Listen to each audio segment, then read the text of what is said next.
Hey guys, welcome back to another Witchbrook video. In this video, we're going to be going over game locations and maybe dive a little bit into the characters.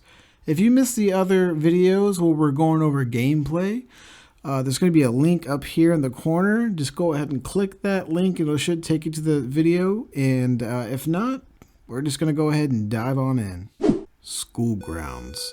The school grounds are fairly small in overall size, so as to not make them feel empty without a huge number of characters. Attention to detail and density should be higher to make up for a smaller overall space. The school grounds are home to all of the game's students and professors, as well as a range of facilities to aid in the magical arts. And the picture looks just absolutely gorgeous. They have the emblem for Witchbrooks everywhere underneath the sun, on the door, on the stained glass window over there. They have a little garden down on the below right there between those two lampposts. Even all the way to the right over there, I don't know if you guys could see it. There's the different phases of the moon just engraved into the concrete and the grounds. I think that's really, really cool. And of course, everything could change. They're still really early on in development, but I mean, what they're showing right now is absolutely gorgeous. Dorm rooms. Each of the game's students will have their own dorm room, which reflects their personality. Entry to a dorm room is unlocked once enough hearts have been earned with that student. Speaking to a student whilst in their dorm room will provide unique text that reveals more about that student's story arc. Kind of reminds me of the relationship guide with everybody that you have at town in Stardew. You get them up to a certain amount of hearts, and then there's like little cutscenes that can happen, which is pretty cool. Lecture hall. The lecture hall is often the scene of scripted sequences or classes that mark the beginning of a new main quest. So from my understanding, what that means is, you walk into class and then a scene happens and the teacher is telling you what today's lesson is, and then you go from there when you have, all your other student friends in their each perspective place, at their own desk. And yeah, that's kind of what I'm assuming that is.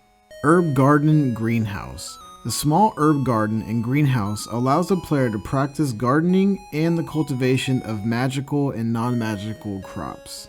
So I'm assuming there's probably going to be some kind of building, kind of like in Stardew, on the school grounds where you can walk into for your gardening.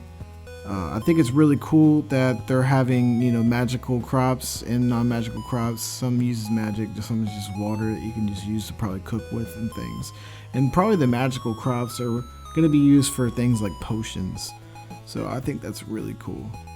Potions room. The potion room contains a range of equipment for brewing potions and distilling ingredients. I'm really excited to kind of see how the potions and everything works. Like we were talking about in the last video, how you have to be quick on adding ingredients in specific time frames or something like that. I kind of like the idea of what they're trying to go about for it. So it's really exciting. Dining hall. Now there's not much to say about the dining hall to be written right here, so we're just gonna look at this image. It really feels a lot like Hogwarts to me. I like how they put the emblem for Witchbrook, around campus. Yeah, it might be inside of a sun. That could be a moon. I'm not sure. There's a moon crescent right there above the stage. I really like that. I think that might be another emblem right in front of the door on that tile right there. It just looks really, really atmospheric, if that makes sense.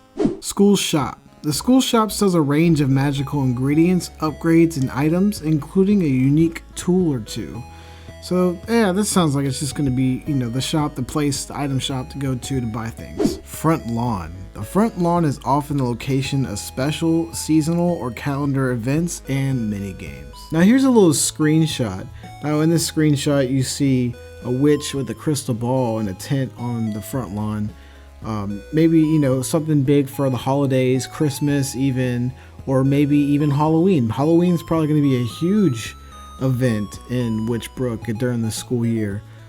Just looking forward to it. Our imaginations for right now can just run wild and rampant. Library. The library is a location at which players will register and view items they've collected.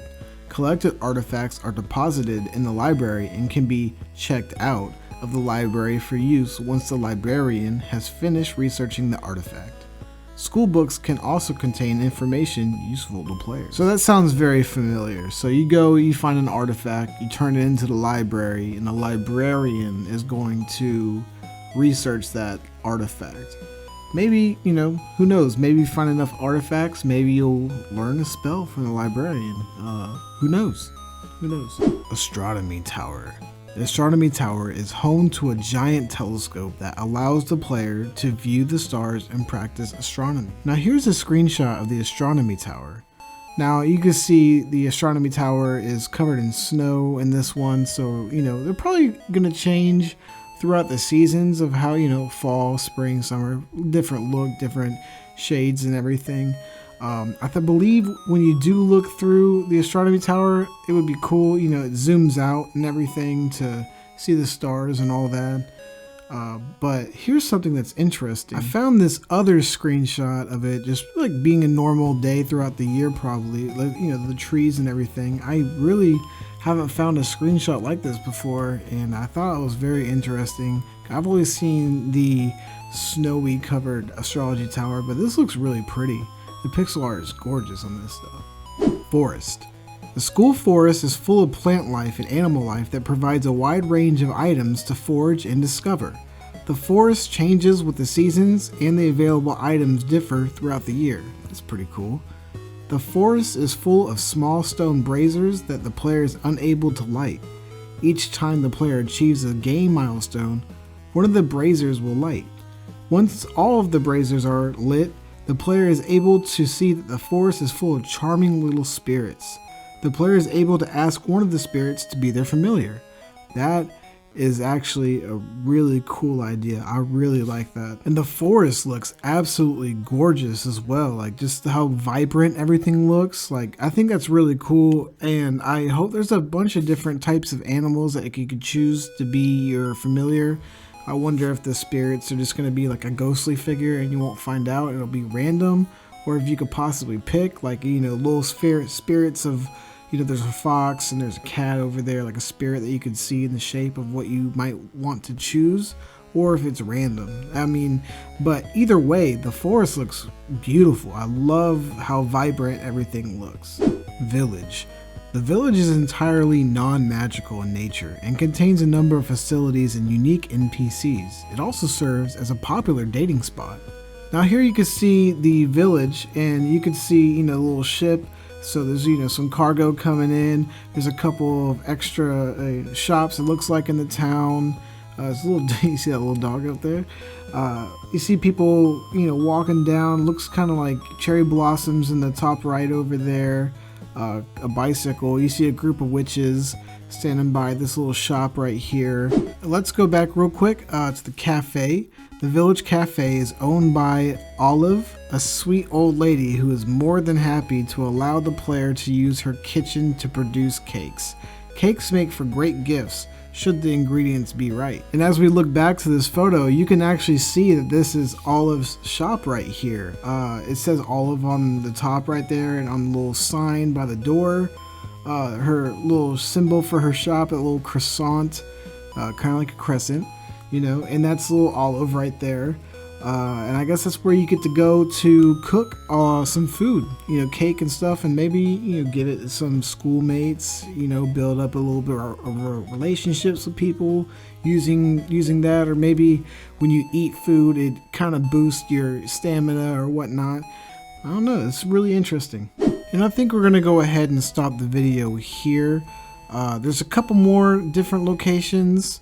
But again, I want to keep this so as close to 10 minutes as possible per video. We'll get into the rest of the locations and also jump into characters in the next video. I really appreciate you guys watching. Leave a like and a comment down below of what you're looking forward to for this game. If you want more content, subscribe for more. I'm going to keep posting and breaking down the rest of this document, and of course come up with any new stuff for Witchbrook, any news, any leaks, or anything like that. So I appreciate you guys watching and taking the time, and I'll see y'all in the next one.